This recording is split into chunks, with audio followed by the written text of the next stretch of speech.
Jumpa kembali di MTT Journey Inspiration of Life. Pagi ini saya mau coba sharingkan teman-teman dengan temanya keselamatan jiwa harus mencapai tujuan iman dengan hidup penuh pengharapan iman dan kasih. Dasarnya teman-teman dari kitab Matius pasal 25 ayat 31 sampai 46 dan kitab 1 Petrus pasal 1 ayat 3 sampai 12 teman-teman. Ini sebelum masuk ke draft saya coba bacakan dulu dasar firmannya di kitab Matius pasal 25 ayat 31 sampai 46 teman-teman. Coba teman-teman cari, kalau bisa kita bareng-bareng. Cuma saya langsung bacakan dalam bentuk universal aja teman-teman. Penghakiman terakhir, perikopnya judulnya adalah penghakiman terakhir teman. Ayatnya dari perikop ini ayatnya dari 31 sampai 46 teman-teman. Apabila anak manusia datang dalam kemuliaannya dan semua malaikat bersama-sama dengan dia, maka ia akan bersemayam di atas tahta kemuliaannya. Lalu semua bangsa akan dikumpulkan di hadapannya dan dia akan memisahkan mereka seorang daripada seorang, sama seperti gembala memisahkan antara domba dan kambing teman-teman. Dan ia akan menempatkan domba-domba di sebelah kanannya dan kambing-kambing di sebelah kirinya. Dan raja itu akan berkata kepada mereka yang sebelah kanannya, "Mari, hai kamu yang diberkati oleh Tuhan Allah, terimalah kerajaan yang telah disediakan bagimu sejak dunia dijadikan. Sebab ketika aku lapar, kamu memberi aku makan. Ketika aku haus, kamu memberi aku minum. Ketika aku seorang asing, kamu memberi aku tumpangan. Ketika aku telanjang, kamu memberi aku pakaian. Ketika aku sakit, kamu melawat aku. Ketika aku di dalam penjara, kamu mengunjungi aku." Maka orang-orang benar itu akan menjawab dia, katanya, "Tuhan, bila manakah kami melihat engkau lapar dan kami memberi engkau makan, atau haus dan kami memberi engkau minum? Ya. Bila manakah kami melihat engkau sebagai orang asing dan kami memberi engkau tumpangan, atau telanjang dan kami memberi engkau pakaian? Bila manakah kami melihat engkau sakit atau dalam penjara dan kami menganggap engkau?" Dan raja ini akan menjawab mereka, "Aku berkata kepadamu, sesungguhnya segala sesuatu yang kamu lakukan untuk salah seorang dari saudaraku yang paling hina ini, kamu telah melakukannya untuk aku." Tuhan malah katakan begitu teman-teman. Dan ia akan berkata juga kepada mereka yang di sebelah kirinya, berarti orang-orang yang tidak dianggap kurang benar teman-teman, "Enyahlah dari apa ini? Dari hadapanku, dan hai kamu orang-orang terkutuk, enyahlah ke dalam apa ini? Nyala ke dalam api yang kekal yang telah sedia untuk iblis, dan melihat dan malaikatnya."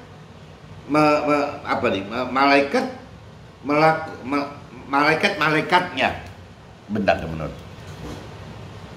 Dan kalau di ayat 42 teman-teman, "Sebab ketika aku lapar, kamu tidak memberi aku makan. Ketika aku haus, ya, kamu tidak memberi aku minum. Ketika aku seorang asing, kamu tidak memberi aku tumpangan. Ketika aku telanjang, kamu tidak memberi aku pakaian. Ketika aku sakit dan dalam penjara, kamu tidak melawat aku." Lalu mereka pun akan menjawab Tuhan, katanya, "Tuhan, bila manakah kami melihat engkau lapar atau haus, atau sebagai orang asing, atau telanjang, atau sakit, atau dalam penjara, dan kami tidak melayani engkau?" Maka ia akan menjawab mereka, Aku berkata kepadamu, sesungguhnya segala sesuatu yang tidak kamu lakukan untuk salah seorang dari yang paling hina ini, kamu tidak melakukannya untuk aku. Dan mereka ini akan masuk ke tempat siksaan yang kekal, tetapi orang benar ke dalam hidup yang kekal. Ini kalau cerita umpama tadi domba dan kambing di firman penghakiman terakhir ini di kitab Matius pasal 25 ayat 31 sampai 46. Ini cerita gampangnya kan cerita domba dan kambing. Kalau diistilahkan di kitab suci, domba itu adalah orang-orangnya Tuhan, orang-orang yang benar gitu, orang-orang yang mau mengenal, mengerti dan melakukan firman Tuhan. Tapi kalau diibaratkan kambing itu orang-orang dunia, orang-orang yang berkeyakinan yang susah gitu, susah diaturnya. Nah, ini dikatakan kalau orang-orang yang domba, orang-orang yang kelompok yang benar, yaitu harus berani melakukan apa yang firman Tuhan perintah peraturkan itu dengan nyata, teman-teman, dengan tindakan gitu. Ya, dengan tindakan apa? Ya dengan tindakan terhadap sesama kita, teman-teman. Jadi Tuhan katakan apabila kita mau melayani Tuhan, ya sama saja dengan kita melayani sesama kita, teman-teman. Jangan tungguin melayani pribadi Tuhan ya kelamaan gitu. Ya, kita harus melayani sesama kita seperti halnya kita melayani Tuhan gitu. Nah, sebaliknya si kambing-kambing ini, teman, orang-orang yang kurang benar, tidak benar dan tidak melakukan firman Tuhan, ini orang-orang yang acu-acu saja gitu, tidak melakukan apa-apa karena dianggapnya itu bukan Tuhan, itu kan sesama kita, sesama manusia gitu, bukan Tuhan. Nah, ini Tuhan peringatkan di penghakiman terakhir itu seperti ini, teman-teman. Jadi jangan sampai kita hari ini kan topiknya bicara keselamatan, teman. Bagaimana kita mencapai keselamatan jiwa kita sampai di alam kekal loh. Jadi bukan keselamatannya ukurannya di dunia ini, teman-teman, tapi sampai ke alam kekal. Nah, untuk bisa nyampe ke alam kekal, ternyata kita tidak cuma cukup bagaimana melakukan firman tanpa kita bertindak untuk kesesama kita, teman-teman. Jadi kita itu harus melakukan firman Tuhan itu jelas untuk pribadi kita melakukan firman, dan perintah peraturan firman Tuhan itu memerintahkan agar kita juga bertindak melakukan firman terhadap sesama kita. Bahkan di ujung-ujungnya, teman-teman, apabila kita sudah dewasa rohani, Tuhan itu tidak cuma cukup loh kita diharapkan hanya sebagai pelaku firman itu. Kalau pelaku firman itu kan gampangnya kan konsumennya firman, teman. Jadi kita terima firman, nah kita lakukan gitu. Itu berarti kan kita konsumennya firman, teman. Nah, firman kalau kita udah dewasa rohani, justru Tuhan pengen kita itu mengajarkan firman, teman. Waktu kita mengajarkan firman, mungkin kalau sesuai talenta kita gitu, ada yang mengajarkan firman dalam bentuk karena punya talenta mentor rohani atau rohaniawan, ya pasti ngajarkannya dalam bentuk teori-teori rohani, teman, dalam bentuk-bentuk teologi gitu. Tapi kalau bagi kita yang di marketplace, di dunia sekuler, ya kita kan nggak punya kemampuan tidak punya talenta sebagai mentor rohani atau rohaniawan, teman. Berarti ya kita hanya mengajarkan firman Tuhan itu dengan memberitakan kebenaran firman Tuhan yang kita alami dalam hidup kita bersama Tuhan, teman. Dan juga selalu kita beritakan dengan dasar firman Tuhan, teman. Jadi kita cerita kesaksian itu dengan dasar, teman, bukan tidak dengan dasar firman Tuhan, dan juga dengan dasar bersama Tuhan gitu. Bagaimana kita menghidupkan roh Tuhan dalam bersaksi itu, dalam memberitakan firman itu, teman. Waktu kita bisa mengajarkan firman Tuhan, waktu kita bisa memberitakan firman Tuhan, nah ini kita berubah statusnya, teman, bukan konsumen firman lagi, tapi kita sudah belajar menjadi produsen firman, teman. Ini yang Tuhan inginkan seperti ini, teman-teman.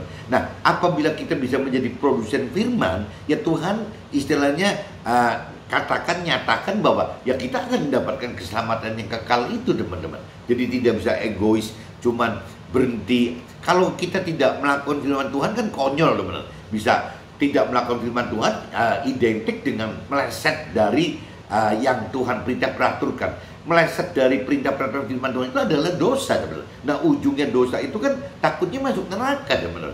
Jadi kita harus benar-benar bisa mengenal, mengerti akan firman Tuhan dan melakukan firman Tuhan sehingga kita tidak masuk ke dalam neraka. Cuma kalau kita bicara masuk ke dalam surga, ya balik lagi, kalau kita pengen lebih gitu, tidak cuma berhenti masuk sebagai warga surga saja, ya kita mesti menjadi yang tadi Tuhan inginkan. Bagaimana kita mengajarkan firman Tuhan dalam bentuk teologi, dan juga kita bagaimana mengajar firman Tuhan dalam bentuk kesaksian.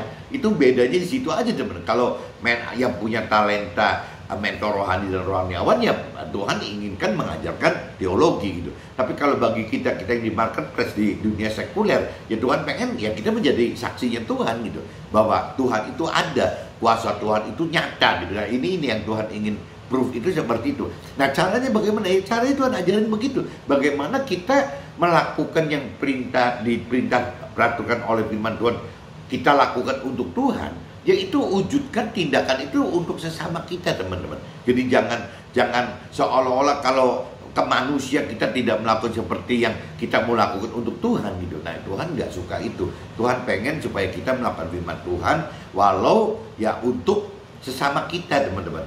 Nah, ini saya sudah baca di kitab Matius, teman-teman. Kitab Matius pasal 25 ayat 31 sampai 46. Nah, ini saya sebelum masuk ke draft, teman-teman, saya masuk ke 1 Petrus dulu, teman-teman. 1 Petrus pasal 1, teman-teman. Ayatnya 3 sampai 12, teman-teman. Judul perikopnya pengharapan iman dan kasih. Pengharapan iman dan kasih, teman. Judulnya itu. Terpujilah Allah, Tuhan Allah kita, yang dasar pengajaran Tuhan Allah kita itu tidak bisa lari daripada firman Tuhan, teman. Firman Tuhan itu adalah apa yang diperintah peraturkan Tuhan Allah melalui Nabi Isa gitu. Itu kalau dari sisi Nasrani seperti itu. Itu namanya firman Tuhan, teman. Tapi kalau bagi agama yang lainnya mungkin tergantung nabinya kan, teman. Kalau seperti Al-Qur'an ya nabinya Nabi Muhammad, ya kitabnya Al-Qur'an gitu. Nanti di agama yang lain saya kurang ngerti juga, mungkin ya apa Siddhartha Gautamanya gitu, atau Hindu itu nanti Konfusiusnya gitu. Ya saya nggak ngerti. Nanti nggak ngerti Al-Qur'an gimana gitu. Cuman yang jelas ya yang dikatakan di sini ya, kalau yang namanya firman Tuhan itu ya identik apa perintah peraturan Tuhan Allah yang disampaikan di Nasrani itu, di Alkitab itu oleh Nabi Isa, teman-teman. Intinya itu. Jadi yang karena rahmatnya yang besar telah melahirkan kita kembali oleh kebangkitan yang dasarnya si Nabi Isa korban itu, teman-teman. Nah, itu jadi akhirnya Nabi Isa berkorban sampai wafat kayu salib, ya darahnya bisa menebus dosa kita, dan ditinggalkan juga firman Tuhannya, teman-teman. Firman Tuhan itu yang kita peroleh karena pengorbanan Nabi Isa tadi gitu. Dan juga malah kita dapat juga roh Tuhan gitu, karena Nabi Isa minta kepada Tuhan Allah agar kita ini sebagai yang meneruskan si sulung ini gitu ya, untuk bisa menerima firman Tuhan dan juga roh Tuhan seperti yang si Nabi Isa sendiri terima, teman-teman.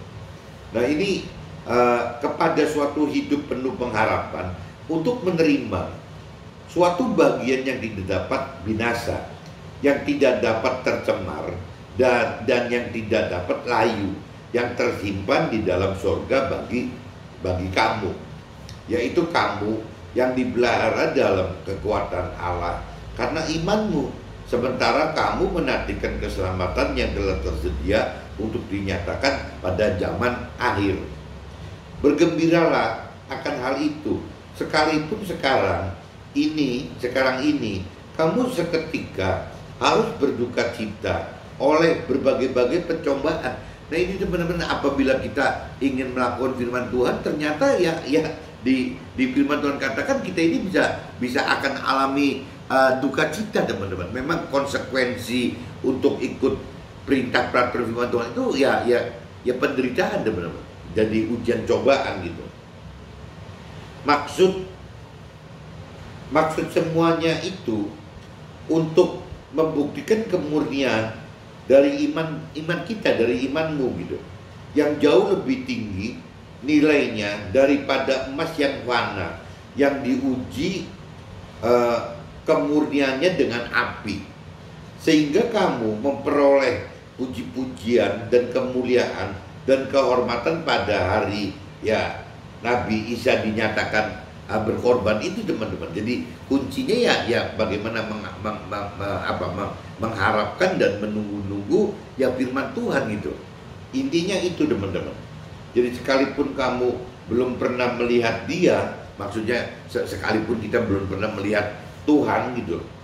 Namun kamu mengasihinya, kamu percaya kepada Tuhan, kepada Dia, sekalipun kamu sekarang tidak melihatnya, tidak melihat Tuhan.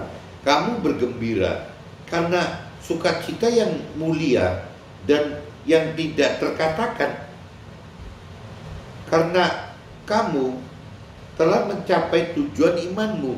Jadi kalau kita bisa bergembira, bersukacita dalam kondisi menderita, teman-teman, dalam menghadapi ujian cobaan, ya firman Tuhan katakan berarti kita sudah nyampe ke tujuan iman kita gitu, teman-teman.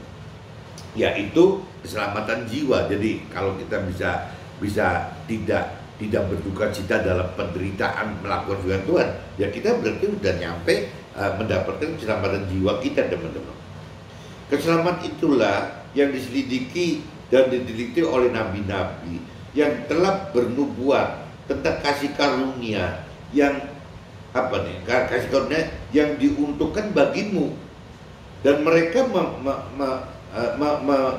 meneliti saat yang mana dan yang bagaimana yang dimaksudkan oleh Roh Tuhan itu yang ada di dalam mereka, yaitu roh yang sebelumnya memberi kesaksian tentang segala penderitaan yang akan menimpa si Nabi Isa ini gitu, dan tentang segala kemuliaan yang menyusul sesudah itu. Nah ini jadi kembali lagi, teman, Nabi Isa itu ya ada dua yang nyata yang Nabi Isa perbuat di dunia gitu selama diutus oleh Tuhan Allah itu. Satu, ya mengumpulkan perintah firman perintah peraturan Tuhan teman-teman menjadi kitab suci kan. Kalau Nasrani menjadi kitab Alkitab gitu. Kalau di Muslim ya Nabi Muhammad berarti ceritanya kan mengumpulkan firman Tuhan itu kan menjadi kitab Al-Quran gitu teman. Jadi masing-masing. Nah agama lain saya nggak ngerti, jadi seperti itu juga gitu.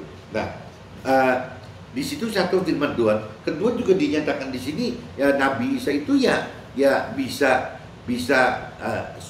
sukses memberitakan firman Tuhan itu karena kembali lagi ada roh Tuhan. Roh Tuhan Allah memberikan roh Tuhan untuk Nabi Isa. Nah jadi Nabi Isa punya satu kuasa lebih gitu. Nah kita juga sama teman. Nabi Isa usulkan kepada Tuhan Allah bahwa setiap manusia itu diberi roh Tuhan gitu. Jadi kita juga sebenarnya harus punya kuasa seperti kuasanya Nabi Isa teman. Nah ini yang kita harus tahu gitu.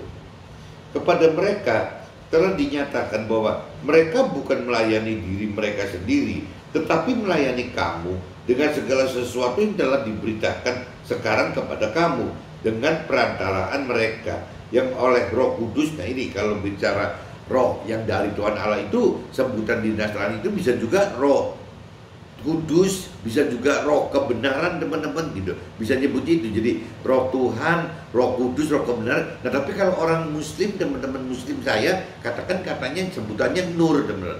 Jadi roh Tuhan Allah gitu, yang itu roh Tuhan Allah gitu, yang diutus dari surga menyampaikan berita kebenaran firman Tuhan kepada kamu, yaitu hal-hal yang ingin diketahui oleh malaikat-malaikat. Jadi malaikat di surga juga sedang menunggu dengan apa yang kita perbuat di dunia ini gitu. Nah kalau prinsipnya malaikat di firman yang lain kan ada satu orang yang nggak benar gitu ya, maksudnya mau berbalik dan bertobat. Itu katanya gitu di firman yang lain. Itu seisi surga itu, isi malaikat segala macam itu bergembira teman. Lebih gembira daripada 99 orang ya memang yang sudah benar gitu. Jadi kalau ada satu orang yang diselamatkan gitu, gembira sekali dibanding si malaikat itu menghadapi 99 orang yang memang sudah benar gitu. Nah ini saya sudah bacakan teman-teman di kitab Matius pasal 25 ayat 31 sampai 46 dan 1 Petrus 1 ayat 3 sampai 2 saya sudah selesai. Nah sekarang coba saya masuk ke dalam draft teman-teman. Firman dalam kitab Matius 25 pasal 25 ayat 40, Tuhan berkata kepadamu, sesungguhnya segala sesuatu yang kamu lakukan untuk salah seorang dari saudaraku yang paling hina ini, kamu telah melakukannya untuk aku. Jadi kalau prinsipnya firman Tuhan begitu teman. Apabila Ya itu, coba saya ulang lagi. Tuhan berkata kepadamu, kepada kita, sesungguhnya segala sesuatu yang kita lakukan untuk salah seorang dari saudaraku yang paling hina ini gitu. Saudara maksudnya si saudaranya. Kalau sesama manusia itu kan sama Tuhan dianggap saudara, teman-teman. Gitu. Ya kita telah melakukannya untuk Tuhan gitu. Jadi yang tadi saya jelaskan sebelumnya, ya bagi Tuhan itu kalau kita mau melakukan firman Tuhan bagi Tuhan, itu sama aja tidak beda dengan kita melakukan firman bagi sesama kita, teman-teman. Jadi kita jangan beda-bedakan waktu kita melakukan. Kalau bukan untuk Tuhan, saya tidak mau melakukan. Nah itu jadi si kambing, teman-teman. Tapi kalau kita melakukan firman Tuhan kepada sesama kita, seperti halnya kita lakukan bagi Tuhan itu, yaitu kita jadi domba, teman. Jadi kita ya pelaku kebenaran Tuhan gitu. Keselamatan jiwa kita akan kita capai jika kita mau dan mampu melakukan firman Tuhan dengan cara nyata berupa tindakan pemenuhan akan kebutuhan dasar hidup manusia yang berupa makan dan minum serta pakaian. Jadi kalau cerita kita tadi di kitab Matius, teman, dasarnya itu kan manusia dunia pada umumnya itu kan butuh ini, teman-teman. Prinsip dasarnya loh, teman. Jadi makan, minum, dan pakaian. Benarnya prinsip dasarnya kebutuhan manusia itu cuma 3 macam itu, teman-teman. Tapi kalau kita uraikan dalam bentuk yang lebih luas, ya kita jadi akhirnya makan, minum, dan pakaian itu jadi luasnya itu harta, tahta gitu, dan pemenuhan hal duniawi, teman. Jadi lebih meluas lagi. Nah kalau kita bicara lebih meluasnya lagi, ya apa sih yang cari orang dunia? Bukan makan, minum, dan pakaian, bukan harta, tahta, dan pemenuhan duniawi, tapi ya kuncinya mencari sukses, kesuksesan. Target itu adalah target kesuksesan duniawi, teman. Bagaimana untuk bisa mendapatkan target kesuksesan duniawi gitu. Nah begitu juga orang dunia, orang berkeyakinan itu mengendaki kebahagiaan duniawi juga, dengan cara bagaimana seluruh kebutuhan hal-hal duniawi harus dipenuhi gitu. Jadi prinsip dasarnya itu. Nah kalau kita gabungkan semua, teman-teman, dari mulai makan, minum, pakaian, digabungkan lagi dengan harta, tahta, dan hal-hal duniawi, digabung lagi dengan target kesuksesan duniawi, target kebahagiaan duniawi, dan pemenuhan nafsu-nafsu duniawi. Itu semua, teman, dasarnya itu ya butuh uang, teman. Nah ini yang dikhawatirkan itu apabila dasar yang diharapkan itu uang atau mamon. Nah kalau tidak hati-hati, orang dunia dan orang keyakinan itu akan terjerumus ya menjadikan cinta uang gitu. Nah kalau sudah bicara cinta uang, teman-teman, itu udah lawannya Tuhan terberat itu adalah ya cinta uang itu, teman-teman. Jadi Tuhan itu tidak mau bagaimana caranya kita ini terjerumus masuk ke dalam cinta uang gitu. Nah ini yang Tuhan anggap paling bahaya itu ya apabila cinta uang. Bukan berarti Tuhan tidak melarang, istilahnya tidak kita mencari uang. Justru uang itu bagi Tuhan bagaimana caranya, ada firman katakan lewat uang ini, lewat mamon ini bisa nggak dikelola menjadi persahabatan bagi dunia. Maksudnya bagaimana caranya supaya orang dunia itu lewat mamon-mamon yang kita ada gitu ya bisa mendengarkan pemberitaan kebenaran firman Tuhan, sehingga si orang-orang dunia atau orang keyakinan itu dengan mamonnya kita, dengan uangnya kita, mereka sesama kita diselamatkan. Tujuannya begitu, teman-teman. Jadi satu-satunya kalau kita bicara di kitab perjanjian baru gitu, ya dinyatakan bahwa tidak ada cerita-cerita seperti di kitab perjanjian lama. Nah kita ini kan hidupnya bukan di era kita perjanjian lama, teman. Kita ini kan hidup di terakhirnya kan di area perjanjian baru. Jadi parameter terakhir untuk hidup kita adalah apa yang diperintah peraturan oleh kitab perjanjian baru, teman. Nah tapi perlu nggak kita perjanjian lama? Kita perjanjian lama itu masih bicara tentang banyak hal tentang duniawi, teman. Itu perlu, teman. Kalau enggak kita tidak tahu gitu, tidak tahu mana yang benar mana yang salah gitu. Tapi kitab perjanjian baru ini firman Tuhan katakan yang menyempurnakan kitab perjanjian lama, teman. Jadi parameter kita tidak bisa menggunakan parameter perjanjian lama gitu. Kalau kita perjanjian lama itu kalau ibarat kalimat itu masih ada komanya, teman-teman. Ada kelanjutannya gitu, belum sampai ke titik. Jadi kita perjanjian lama kalimatnya tetap kita ikuti, tapi ada komanya, teman. Nah komanya ini dilanjutkan kita perjanjian baru dengan titik gitu. Nah ini bedanya kita perjanjian lama dengan baru itu, teman. Jadi firman Tuhan dan Tuhan katakan bukan berarti kita perjanjian baru itu menghapuskan, menghilangkan kita perjanjian lama. Tidak pernah Tuhan rencanakan seperti itu. Jadi kita perjanjian baru adalah yang penyempurnaan saja. Nah, ini kembali lagi yang di kita perjanjian baru katakan gitu ya. Kita udah bukan bicara hidup di dalam Taurat gitu, tapi kita udah kasih karunia Tuhan dari anugerah yang dari Tuhan gitu. Nah, ini yang Tuhan katakan bahwa yang bisa menyelamatkan itu bukan kesusahan duniawi gitu, bukan kebahagiaan duniawi, bukan pemenuhan nafsu duniawi, tapi yang menyelamatkan itu adalah bagaimana kita mendapatkan keselamatan yang dari akhirat, bagaimana kita mendapatkan damai sejahtera di dalam akhirat. Bagaimana kita bisa bukan memenuhi nafsu duniawi, tapi bagaimana kita bisa hidup bersama Tuhan di dalam akhirat. Jadi kuncinya semua urusannya kita dengan Tuhan, teman-teman. Tidak ada harta duniawi yang seperti diharapkan di dalam kita perjanjian lama kita, teman-teman. Nah, ini yang repot itu kan gitu, teman-teman. Jadi kalau teman-teman yang tidak lebih dalam mengerti akan firman Tuhan, yang dikhawatirkan itu, yang diekspos itu hanya janji-janji duniawi di perjanjian lama saja. Ya, tidak terlihat apa yang Tuhan inginkan pada akhirnya gitu. Pada akhirnya Tuhan bukan mengharapkan sukses duniawi itu, tapi keselamatan akhirat. Mudah-mudahan teman-teman bisa tangkap maksud saya, teman-teman. Jadi tadi diurai makan, apa minum dan pakai itu secara firman Tuhan basic sekali gitu, kebutuhan dasar manusia seperti itu. Tapi kalau saya jabarkan secara umum jadi meluas kayak tadi, teman-teman gitu. Matius, di dalam kitab Matius pasal 6 ayat 31-32, sebab itu janganlah kamu khawatir dan berkata, apakah yang akan kami makan, apakah yang akan kami minum, apakah yang akan kami pakai. Nah, ini dasarnya yang dulu awal-awalnya kebutuhan manusia itu seperti itu, teman.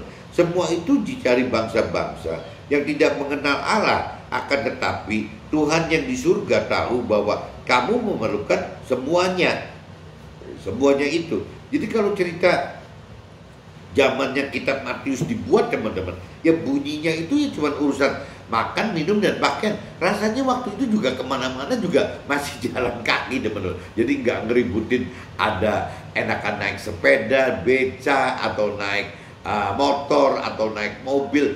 Kalau zaman sekarang kan jadi udah maju sekali, teman-teman. Yang namanya sepeda aja macam-macam bentuknya, yang namanya mobil aja juga, motor aja banyak sekali bentuknya, mobil juga banyak sekali bentuk. Dari mulai harga yang mungkin kalau untuk mobil dari yang belasan juta, teman-teman, ya mobil bekas tua gitu, belasan juta sampai puluhan juta, ratusan juta, miliaran, belasan miliar, puluhan miliar. Ini nggak ada batasnya, teman-teman.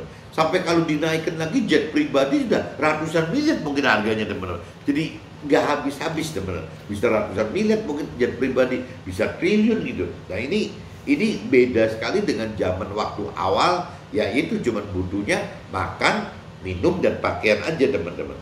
Nah, ini di ayat 32-nya, teman-teman, dikatakan begitu. Jadi apa tadi katakan bahwa semua itu yang dicari bangsa-bangsa yang tidak mengenal Tuhan Allah gitu.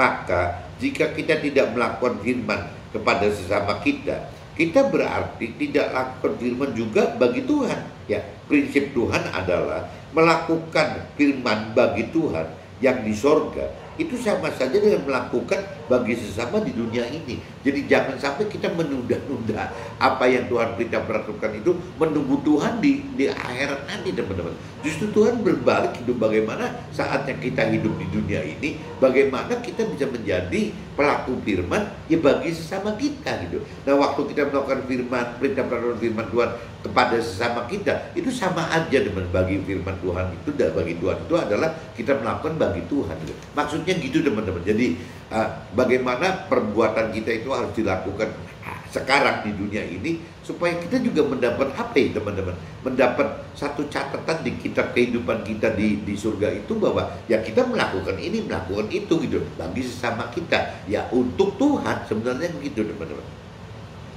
Firman dalam kitab 1 Petrus pasal 1 ayat 5 dan 6 gitu ya, yaitu kamu yang dipelihara dalam kekuatan Allah karena imanmu, sementara kamu menantikan keselamatan yang telah tersedia untuk dinyatakan pada zaman akhir ya. Di sini dikatakan bergembiralah akan hal itu, Sekalipun sekarang ini kamu seketika harus berduka cita oleh berbagai-bagai pencobaan. Nah, ini kenapa sih kita butuh butuh menderita? Kenapa sih kita butuh menghadapi ujian cobaan itu? Kenapa sih kita butuh jadi kesulitan-kesulitan gitu, teman-teman. Nah, cuman ya di firman katakan bahwa ya itu semua harus kita hadapi dengan bersukacita dan bergembira, teman-teman. Dan di gembira dan sukacita dalam duka cita ini, dalam penderitaan ini adalah sebagai alat bukti kemurnian iman kita. Jadi iman kita yang sebenarnya di dalam dasar iman kita itu ya kita bisa bersukacita, bisa bergembira tidak di dalam ya duka cita sedang menghadapi penderitaan karena ujian dan cobaan. Nah, kunci iman itu ada di situ, teman. Ya, bisa nggak kita sampai satu titik gitu, kita beriman dengan menampakkan sukacita dan kegembiraan kita, padahal kita hidup ya dalam kondisi menderita di berbagai-bagai pencobaan. Tetapi karena kita percaya kepada firman Tuhan, karena kita percaya kepada Tuhan gitu, karena kita mengasihi Tuhan, karena kita taat kepada perintah peraturan Tuhan, sehingga kita ya begitu, teman. Lama-lama kita beriman bahwa ya memang tidak perlu harus berduka cita gitu. Ya, kita harus tetap bergembira, kita harus tetap bersuka cita dalam kondisi sebenarnya bagi orang dunia adalah duka cita, dan memang yang ngadepin penderitaan dan pencobaan karena pencobaan-pencobaan tadi, teman. Nah, ini ya kembali lagi firman katakan supaya Tuhan tahu kitab kehidupan kita mencatat bahwa kita ini benar-benar level imannya naik loh gitu loh. Ya, yaitu untuk memberikan kemurnian iman kita. Firman Tuhan katakan begitu gitu. Jadi firman kita 1 Petrus pasal 1 ayat 8 dan 9 teman-teman. Sekalipun kamu belum pernah melihat Dia, maksudnya belum pernah melihat Tuhan, dan namun kamu mengasihinya, kamu percaya kepada Dia, kepada Tuhan, sekalipun kamu sekarang tidak melihat Tuhan gitu. Kamu bergembira karena sukacita yang mulia dan yang tidak terkatakan, karena kamu telah mencapai tujuan imanmu, yaitu keselamatan jiwamu. Nah, ini jadi kembali lagi, teman-teman. Jadi banyak sekali firman-firman Tuhan yang menggiring kita, teman-teman. Bagaimana kita berani melakukan firman Tuhan ya, untuk lebih berani dan lebih berani dan lebih berani lagi, teman-teman. Meskipun kita tidak melihat Tuhan gitu. Nah, ini yang disebut iman itu seperti ini, teman. Nah, iman ini akan meningkat, teman-teman, apabila kita berani melakukan banyak firman Tuhan, teman. Banyak melakukan perintah peraturan yang Tuhan sediakan buat kita gitu, untuk kita lakukan. Semakin kita berani dan banyak melakukan firman Tuhan, level iman kita makin meningkat, teman. Nah, kembali lagi, semakin banyak melakukan firman Tuhan, kalau kita tidak banyak mengerti firman Tuhan dari pikiran perasaan Tuhan pun takutnya nyasar, teman. Ya, akhirnya sesat dari rancangan dan kehendak Tuhan gitu, dari perintah dan peraturan. Jadi kalau kita mau banyak berani melakukan firman Tuhan, kita berarti harus banyak mengerti juga, teman. Banyak mengerti apa perintah peraturan firman Tuhan dari pikiran perasaan dan kehendak Tuhan. Jangan dari pikiran perasaan kehendak kita, karena akan sia-sia gitu. Jadi kita harus banyak mengerti perintah peraturan firman Tuhan dari pikiran perasaan kehendak Tuhan, teman. Nah, ini kita butuh. Kalau kita sampai kita butuh mau perintah Tuhan itu sesuai dengan perintah peraturan firman Tuhan dan pikiran perasaan kehendak Tuhan, itu mau gak mau, teman, harus menghidupkan roh Tuhan, teman. Roh Tuhan yang ada dalam kita itu yang membuat kuasa kita mengerti gitu, mana sih yang Tuhan rancang dan kehendaki, mana sih yang Tuhan perintah peraturkan dari pikiran perasaan kehendak Tuhan. Itu hanya roh Tuhan, teman. Begitupun juga soal keberanian, teman. Kalau kita mau naik level iman makin tinggi gitu, kan butuh keberanian untuk melakukan firman Tuhan.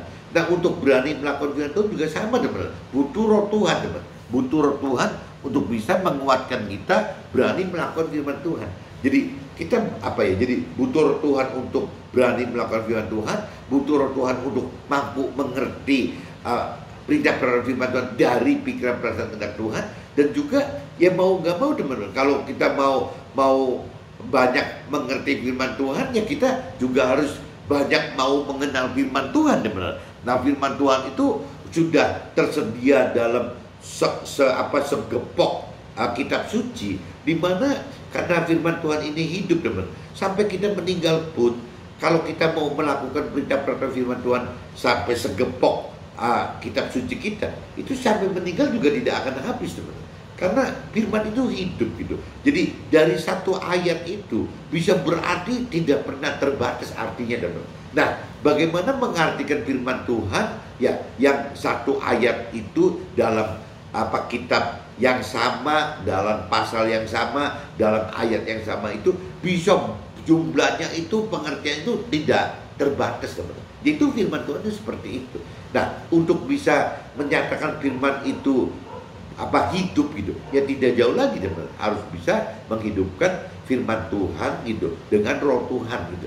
Nah, waktu menghidupkan firman Tuhan dengan roh Tuhan, kita sudah kategorikan itu bukan logos lagi, teman. Bukan bentuk tertulis, bukan bentuk hukum gitu, bukan bentuk yang kaku, yang baku. Tapi begitu firman Tuhan itu disentuh oleh roh Tuhan, firman Tuhan itu berubah, teman, menjadi rema. Nah, waktu firman Tuhan berubah menjadi rema, teman, ya si firman Tuhan ini jadi hidup sekali, teman-teman. Makanya tadi saya katakan firman Tuhan itu dalam kitab yang sama, pasal yang sama, ayat yang sama, itu bisa isi itu berbanyak sekali. Mungkin saya nyebut beratus-ratus, beribu-ribu juga masih kurang kali, teman-teman. Jadi memang unlimited, tidak terbatas gitu.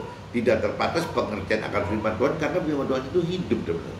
Nah, ini kembali lagi ya, makanya tadi saya katakan tidak mungkin ada orang yang mampu bisa melakukan firman Tuhan ya dalam hidupnya, dalam seumur hidupnya, dalam arti kata hidup 70-80 tahun ya, atau 120 tahun itu, saya sudah habis loh ya melakukan firman Tuhan. Ya kalau membaca firman Tuhan sih namanya kan katam, teman. Ya bisa mungkin kalau saya pernah dengar kan ada yang belasan kali, puluhan kali, ratusan kali, itu sih namanya katam, teman. Tapi kalau kita bicara melakukan firman Tuhan, itu yang tidak bisa, tidak pernah ada bisa habisnya, teman-teman. Tidak mungkin habis. Firman Tuhan itu tidak mungkin habis karena ya hidup, karena ada roh Tuhan di dalam firman-firman Tuhan itu. Apabila memang roh Tuhan dihidupkan menjadi rema.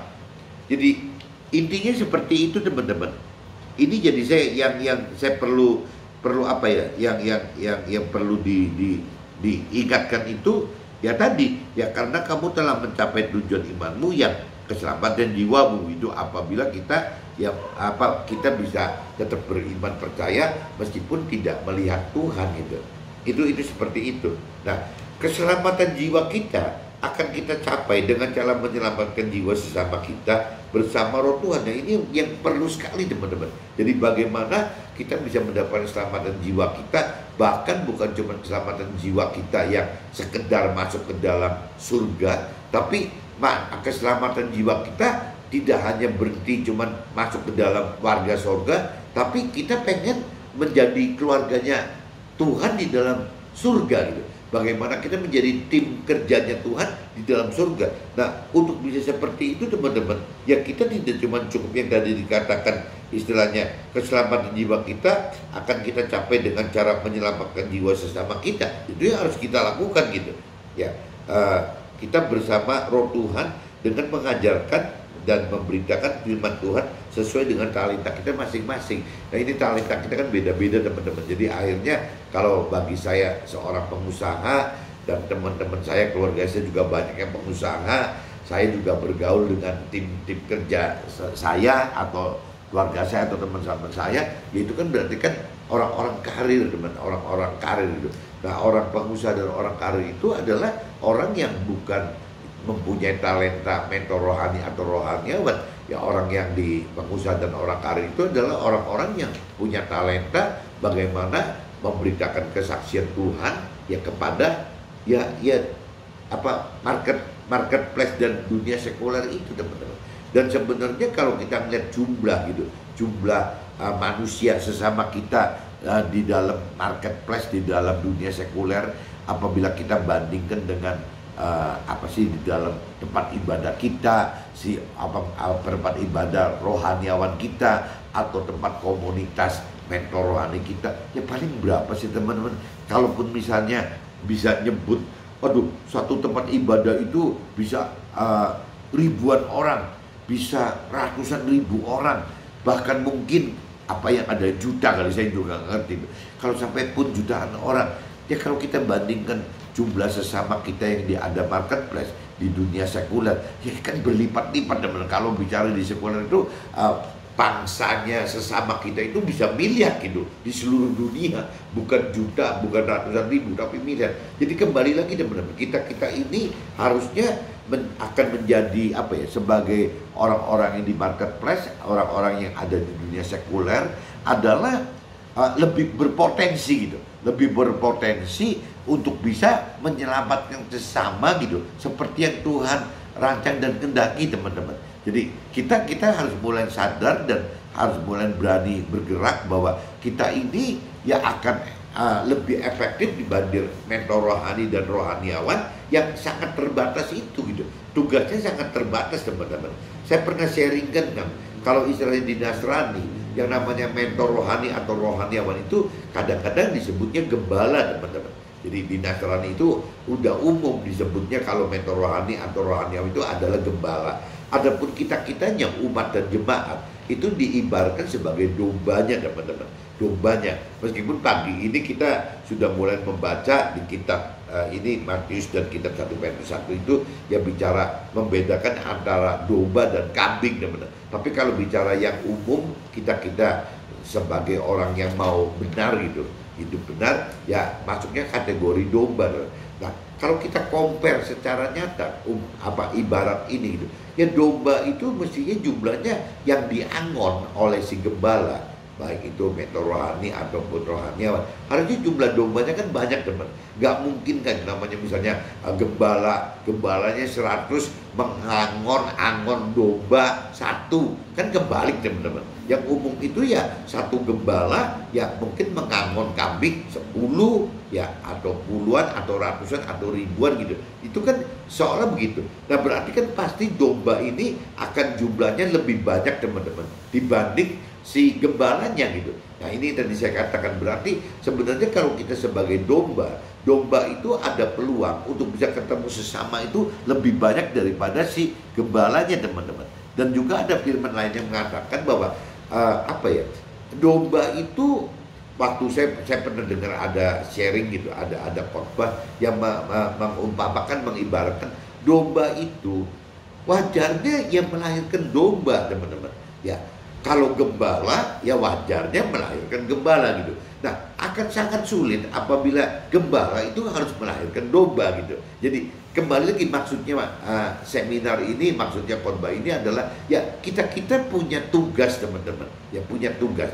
Tidak cuma sekedar bagaimana kita melakukan firman untuk pribadi kita, tapi kita juga harus melakukan firman, bahkan mengajarkan firman dengan cara memberitakan firman kepada sesama kita teman. Nah kalau bisa sampai kita memberitakan kepada sesama kita lewat kesaksian hidup kita tentang Tuhan, ya bahwa keberadaan Tuhan itu ada, kuasa Tuhan itu ada, sampai sesama kita itu terbawa untuk bisa percaya dan mau terima Tuhan, mau mengenal Tuhan, mau mengerti Tuhan, mau melakukan Tuhan. Nah berarti kan kita sudah melahirkan domba yang baru teman-teman. Jadi yang maksudnya domba itu begitu. Jadi saya sebagai pengusaha, kita sebagai pengusaha, kita sebagai orang karir itu adalah bukan gembala tapi domba. Nah domba ini banyak, domba ini akan melahirkan domba-domba lain teman. Maksudnya seminar dan khotbah waktu itu, sharing waktu itu ya seperti itu teman. Jadi bagaimana caranya kita sebagai domba itu harus bisa domba. Dan kembali ke kaitan dengan tema hari ini teman-teman, memang tidak ada jalan lain teman-teman. Bagaimana untuk mendapatkan keselamatan jiwa, ya itu harus mencapai tujuan gitu, ya tujuan iman kita ya dengan hidup ya penuh pengharapan, iman dan kasih dalam bentuk ya itu teman-teman. Ya bagaimana kita berpengharapan kepada Tuhan, bagaimana kita beriman kepada Tuhan, dan bagaimana kita mengasihi Tuhan. Nah kalau kita sudah mengerti pengharapan, iman dan kasih yang Tuhan maksud, yang tadi dikatakan di firman di kitab Matius pasal 25, 31, 46, kitab 1 Petrus pasal 1 ayat 3, 12 yang mengatakan begitu teman, bahwa tidak berhenti kita hanya bagi Tuhan, tapi Tuhan katakan bahwa yang kita mesti nyatakan tindakan itu kepada sesama kita gitu, bukan berhenti kepada Tuhan. Ya, kalau mentor rohani dan rohaniawan ya kepada domba-dombanya, kepada umat dan jemaatnya. Tapi kalau bicara kepada kita dombanya, ya untuk domba-domba lain, untuk sesama domba gitu, sesama manusia yang lain, teman. Nah, waktu kita melakukan untuk segala sesuatu itu kepada sesama kita, maksud Tuhan, yaitu sama saja dengan kita melakukan bagi Tuhan itu, melakukan itu untuk Tuhan. Nah, Tuhan tuh pengen sekali seperti ini, teman-teman. Mungkin kita manusia, teman-teman, kalau bicara apapun juga kalau Tuhan minta, rasanya nggak mungkin kita tidak lakukan dan tidak kita berikan, teman-teman. Tapi kalau kita bicara yang perlu itu sesama kita, kadang-kadang kita masih mikir, teman-teman, masa sih enak-enak aja gitu ya buat sesama kita. Tapi Tuhan katakan bahwa sesama kita itu adalah representasinya Tuhan bagi kita gitu, teman-teman. Jadi kita udah nggak bisa nolak ya apa yang memang mestinya diperlukan oleh sesama kita, itu sama aja dengan apa yang Tuhan perlukan dari kita gitu. Nah, cuma yang tadi dikatakan, kalau kita melakukan perintah Tuhan untuk Tuhan, kita lebih legowo gitu ya, kita lebih mudah untuk bisa melakukannya gitu. Tapi begitu kita melakukan perintah Tuhan bukan untuk Tuhan tapi bagi untuk sesama, lah ini yang kita hitung-hitungan, teman-teman. Kita berhenti hitung-hitungan gitu ya. Contohnya kalau kita ditampar Tuhan pipi kanannya, ya kita ngasihkan pipi kiri, nggak terlalu ribut. Kalau kita diminta bajunya, kita kasihkan baju dan jubahnya. Kalau Tuhan yang minta juga nggak terlalu ribut, teman-teman.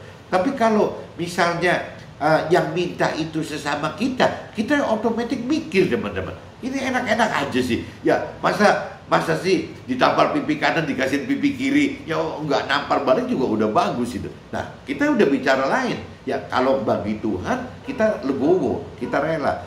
Tapi kalau bagi sesama kita tidak rela ya. Ditampar kita yang kanan juga nggak kebalas, sudah bagus, kenapa kita mesti kasih yang kiri?